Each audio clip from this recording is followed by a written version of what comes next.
welcome back to the Monsters Mornings. We're Radio 104.1, broadcasting live on iHeartRadio. You know, when I got the email the other day, it was like, hey, Dr. Sachedina, and I said it right this time, Dr. Sachedina is coming in again. I'm like, oh my gosh, the year has gone by. It seems like we just saw her just the other day. She comes in once a year, the beginning of October, because October is breast cancer awareness month. Mm-hmm. And how many years have you been coming in to see us, Dr. Sachedina? So I think I figured it out. It's 24. Wow. That's crazy. 24 years. And the first 20 years, I couldn't say your name right. And then I just now said it wrong again. Shame on me. But I'd gotten it down. But yeah, you've been doing great work here in Central Florida, working with people with breast cancer. And so now you're not actually, you're not practicing any longer? So I'm not in clinical practice. I actually retired after 30 years in December 2024. Congratulations. Thank you so much. But actually, I fell into another space. And now I am actually doing philanthropic work globally. And the seeds were actually planted here with iHeart. Right. Because we have been doing this whole education and outreach thing. So it was sort of built what we did here over the years. Yeah. And now it's in a global form. So I'm working in Belize, in India, Africa, and here also here in Florida. I have two projects that I'm working with the PA students at Nova, and there's another one with Advent Health that I'll be starting as well. So I think, this global work has been sort of, the seeds were planted here. And what's the message when you go globally? Is it just get the checkup? Is that it? So in all of these countries that I work in, most women are stage 3 and stage 4 at breast cancer, right? Yeah. So they also have lack of resources. But let's talk about that. Here in the United States, right now, ages 40 to 49, women with insurance, guess what percentage of those women are actually getting their mammograms? Like 58%. Okay. Those are with insurance in the United States. Right. Okay. And from ages 50 to 74, it's 70%. Now, we are very lucky that we have that here. In other parts of the world, in a small country, they may have 2 mammogram units. Right. So these women now almost also have these advanced stages. So if you feel something, say something is the campaign. That is my global campaign. And the idea is to educate people to do a self-breast exam in these remote villages and to get care when they feel something. I'm also working with the government of Belize. We redid their whole access program. I donated equipment from my practice and started this outreach program where people are trained to identify high-risk lesions and put those women in front of the line. There is so much work in this space, but the message is clear.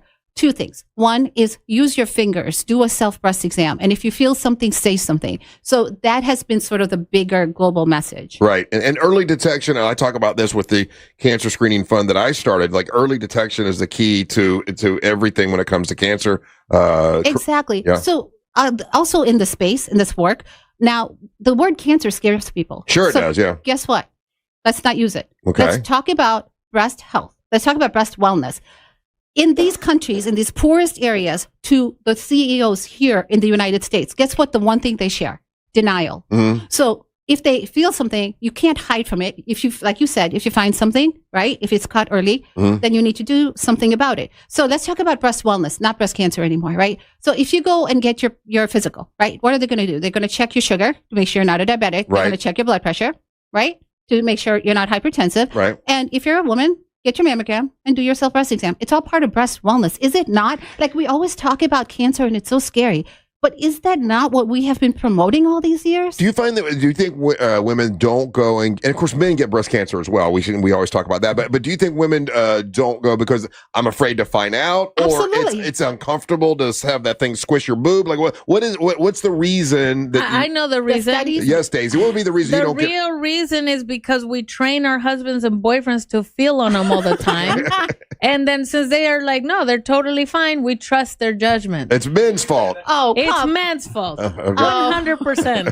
That's how I caught my wife's though. Well, see? Like, what I tell you? A lot of men do. I mean, a lot of partners find, right? We trust them. They were like, what do you think? And they're like, when's the last time you went and got a mammogram? Okay, I'm lying. It was last year. Fine. Okay.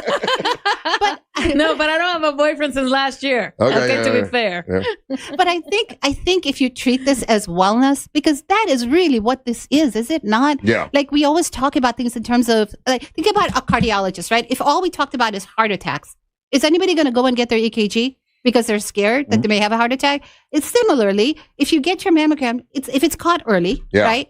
We know survival is obviously a better, it's better in early detection. Certainly. What percentage of women actually get breast cancer, like in America? So it's 1 in 8. 1 in 8. Breast cancer is the number one killer, oncologic killer across the globe, right? That's a fact. Right. But 316,000 women will be diagnosed with breast cancer in the United States this year.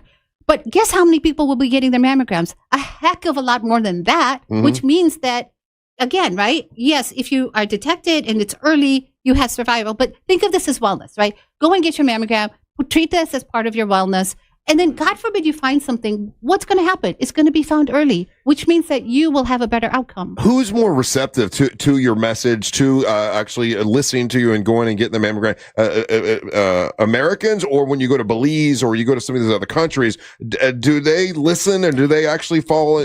Actually, you know what? Here's the thing. These countries don't even have mammography access. They don't even have healthcare access. So believe it or not, when I'm teaching, I was teaching Africa the other day, and I was bringing out the same statistic that I just shared with you. They were literally in shock. They're like, they have access and they don't get it. Like in their mind, they didn't even understand that. Yeah. But I would say that people in these countries, same with needing education, right? Yeah.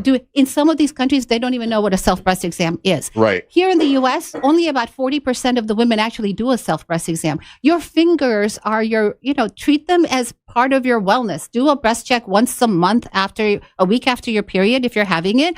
Or if you're not, do it at the beginning of the month, the end of the month, when you pay your bills. It doesn't matter, right? So again, it's all about just taking care of business. Yeah, I love this. This is a book she wrote to help, like, when kids don't understand, like, if mom has breast cancer. This is a book, like, to explain, like, how to talk to them, right? That's right. So Me Too and Lee Learn About Breast Cancer. It's on Amazon, an ebook. So people can get that. All that money goes to charity as well. Yeah. So, but that's another resource that's out there. Also, that's also on our website. That's www.wementoryou with the letter u.com. Also, how to do a self-breast exam. I did a whole video on it. It's on the website. Okay. Also on Instagram, UB3E People, you will see a reminder once a month. Like, again, something we started years ago, right? Mm-hmm. Where the first of the month, you'll see a reminder to do your self-breast exam. So, join us on social media and you'll get the reminder the first of the month. But it's so easy, is it not? Like, get your primary agree. It's super easy. Just grab them really good and squish good enough to feel any lumps. So this is definitely a passion of yours. Has been for 20 some odd years ever since I've known you. Yeah. Why do you think this is why did you gravitate to this? There's so many types of medicine or whatever. Why breast cancer? Why are you How did I fall into this? Yeah. This was not what I was thinking I was going to be doing. I was actually going to be a trauma surgeon. Okay. Because I'm a general surgeon, and at that time there were no breast fellowships. But as God would have a bigger plan for me, I ended up at MD Anderson in Houston on a rotation. Mm-hmm. And one woman, one mentor, one moment in time changed my trajectory. How's that? Dr. Eva Singletary was a woman she was the only, female surgeons were minuscule at the time. Like, we didn't hardly exist. Right. And so we're talking 1994. Yeah. And so I actually fell on her service, right? And she was so passionate about breast. And I'm thinking, that is just not where I'm going to be. And then when I was done, she saw something in me. She said, you really do enjoy this. Have you ever thought about this? And I'm like, no, not really. I have a contract that I was going to be signing. And then as I got on a plane coming back to Chicago, I thought about it. And I'm like, maybe, and then she reached out again. And because of her, I fell in love with this. Yeah. And now I can't imagine doing anything else. And you're a leader in this industry, and it is definitely a passion. And now you're going around the world spreading that. But it's big because it's partnerships, right? It's partnerships like with you guys, right? And again, like I said, I have projects with the Nova PA students. I have a mega company that's going to be helping in Guatemala, trying to get access. There's a project coming out with Advent Health that I'll be sharing with you guys next year too. So what I'm saying is there is so many partnerships here, and not a dollar exchanges hands with me. Yeah.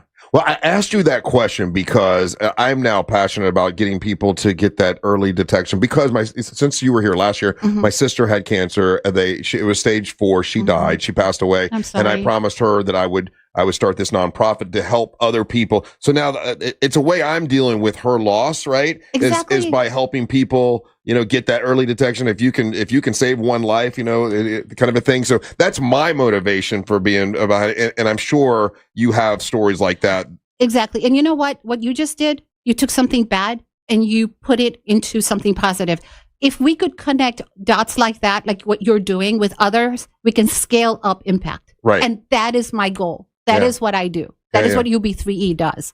So I would. What's it called? UB3E. So you know what it stands for? What? The letter U, the letter B. It's UB, the 3 E's. Engage, empower, educate. It's a platform. I don't want to be tied with 501c3s, money, and all of that is out. Yeah. It's literally a philanthropic platform that people can join. If you want, you can contact me at Dr. S at UB3E. There's, we do simple things like monthly self-breast exam, like I told you on social media, the reminders, things like that. Mm-hmm. We can impact like what you're doing at your scale with your position in the community and with entertainment. You can bring so much awareness. Education is the great equalizer. Right. Right. And you're also putting resources behind that. So if you take you and what you're doing and you connect the proper partners with you, you can scale up and your impact will be tremendous. And if you save one life, right, it's worth you save a generation. Yeah. For sure.